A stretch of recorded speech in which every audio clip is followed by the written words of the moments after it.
After months in custody, a man is finally back in his Louisville home after a federal judge ruled he was illegally detained by ICE. He is Mohammed Ali Dadfar. Over the past year, he's been living in and working in our country legally. Tonight, he is sharing his story with your reporter in Boulder County, Sarah Herbakowitz. Why did you and your family come to America? The Taliban came in, and it was very dangerous for me and my family. I made a decision to have a good life and safe life to come to the States.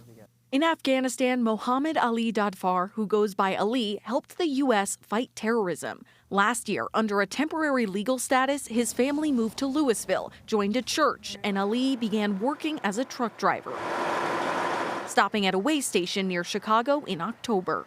They didn't inspect my truck, and they just took me from my truck, and they just arrested me. He says ICE officials refused to look at his legal documentation and took his belongings, including his phone and truck license, then sending him to an ICE facility in Chicago. I was not comfortable there, and I was just thinking about my family and what's going to happen in the future with them, and I was thinking they're going to deport me.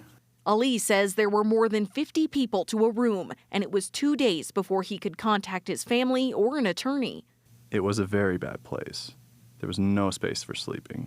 He was then transferred to a Missouri jail. Each day Ali stayed in custody, his family also went without his income. That's when their community stepped in. There was no question. This is our family. Members of his local church, like Marissa Sukesters, called lawyers, raised money, and even paid their rent. It seems like in just a year, they made a pretty big impact on the community. Yeah, definitely. But soon, days turned to months.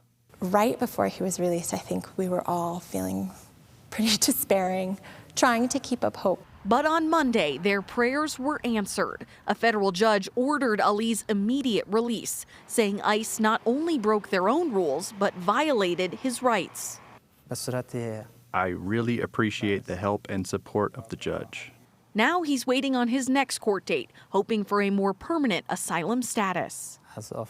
When I go out from the jail, one of the officers told me, "You have the asylum process?" I say, "Yes, I have the asylum document." And he just said, "Welcome to the United States."